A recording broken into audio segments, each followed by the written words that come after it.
Saudara, kita mau ngomong sesuatu yang agak jarang nih untuk podcast semacam ini ya, yaitu apa yang disebut Korean Wave atau gelombang pop Korea.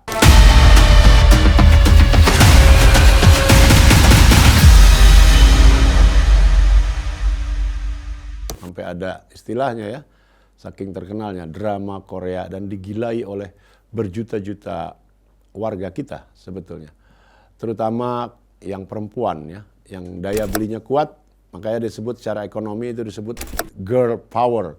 Anak-anak remaja putri kalau udah menginginkan suatu, kalau udah menyukai suatu, dia berani spending, belanja banyak sekali. Makanya secara ekonomi dia jadi fenomena. Ada ekonom yang bilang ini girl power namanya. Nah, itulah yang terjadi di kita, dan saya kira bukan hanya Indonesia ya, Korean Wave itu atau gelombang Korea ini melanda. Bahkan sampai Amerika ya, negara kiblat dari budaya pop dunia sebetulnya, Amerika itu pun sempat dilanda, dan sampai sekarang para penggemar K-popnya masih banyak di Amerika, sehingga band-band Korea itu seperti BTS atau penyanyi solo seperti Psy itu yang nyanyi Gangnam Style itu memunculkan kehebohan tersendiri di Amerika. Bahkan grup BTS itu bahkan dianggap fenomenal ya, ada yang membandingkannya dengan puncak kejayaan The Beatles dulu atau dengan One Direction ya, setara mereka dalam hal menimbulkan histeria massa. Nah, ini menarik sekali diamati karena sebetulnya Korean Wave ini baru saja diupayakan, dan cirinya yang lain ya, yang berbeda dari semua fenomena budaya pop lainnya yang dari barat gitu ya. Cirinya adalah ini benar-benar diprogramkan oleh negara. Ya, kurang lebih habis krisis moneter dunia 97-98 itu, mulailah pemerintah Korea menggarap ini secara serius. Jadi budaya pop Korea diekspor gitu.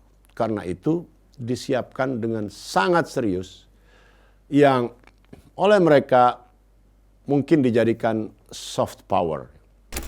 Since the turn of the 21st century, the country's pop cultural exports have taken the world by storm, becoming a major contributor to South Korea's $1.6 trillion economy. In 2019, South Korea exported $12 billion worth of exports of cultural products and services, an increase of 22.4% from 2018, despite a 10.3% plunge in overall exports as global trade cooled amid rising geopolitical tensions. Bukan hard power seperti pengaruh militer atau pengaruh politik negara-negara besar terhadap negara kecil ya, tapi ini soft power, yaitu lewat jalur budaya. Dalam hal ini yang paling kuat dia budaya pop. Nah, ini menarik sekali karena ada kesungguhan dari pemerintah yang begitu besar ya.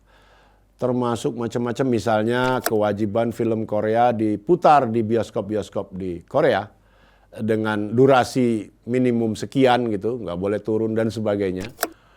Pendeknya ini kreativitas pop gini atau budaya pop ini benar-benar di backup besar-besaran oleh negara Korea. Dan sejauh ini kita lihat sangat berhasil.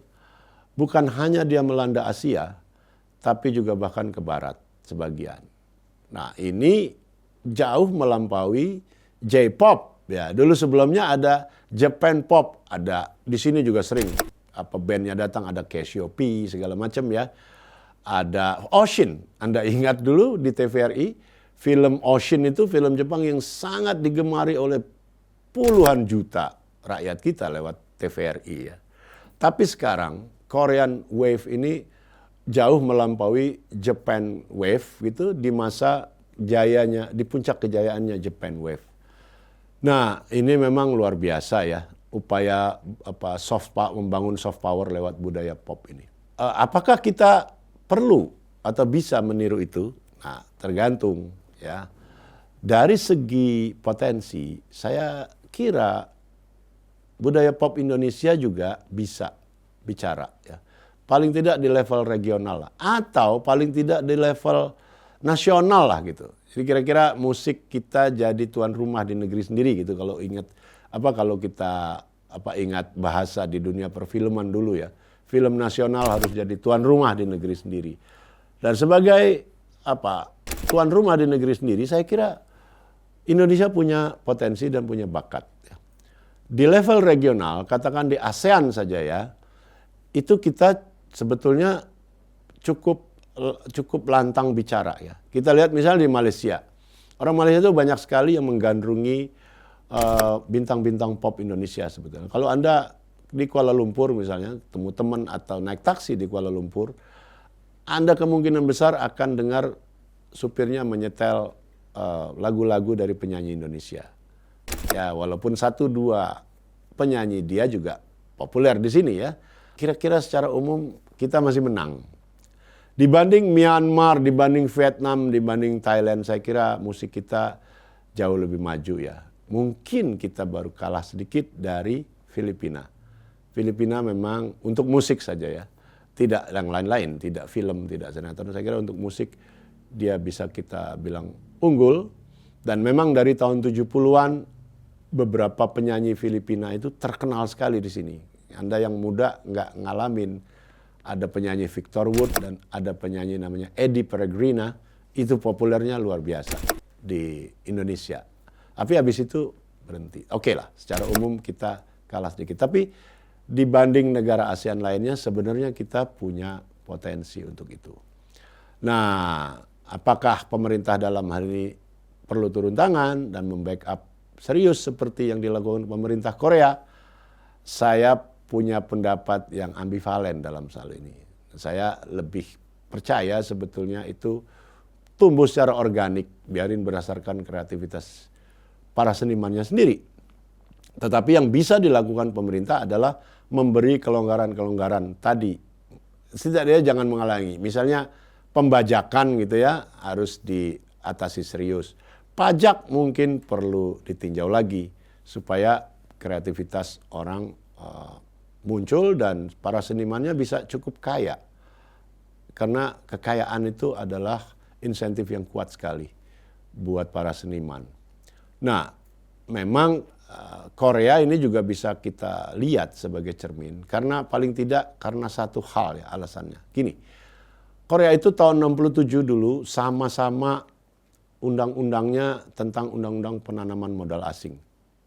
Kita tahun 67 itu undang-undang pertama di zaman Orde Baru itu Undang-Undang Nomor 1 tahun 1967 tentang penanaman modal asing. Isinya 100% sama dengan undang-undang serupa di Korea Selatan. Karena yang bikinnya satu orang.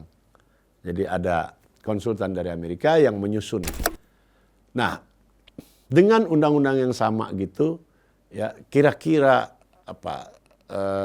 kita di tahap yang sama dengan Korea Selatan tahun 60-an akhir itu hasilnya bukan cukup besar tapi sangat besar.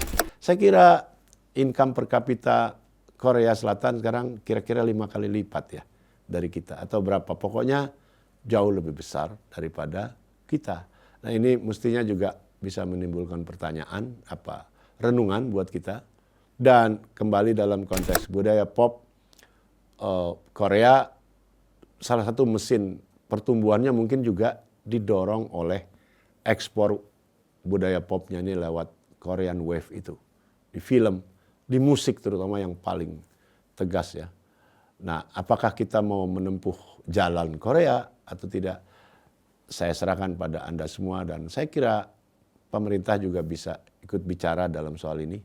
Apa yang sebaiknya dilakukan. Untuk apa? Untuk merangsang kreativitas ini. Kalaupun tidak untuk ekspor karena kita kalah start ya, bisa dibilang dari Korea lah katakan dalam hal ini ya. Tetapi setidak-tidaknya dia bisa jadi tuan rumah di negeri sendiri. Kenapa? Untuk itu kita bisa menghemat devisa dan sebagainya.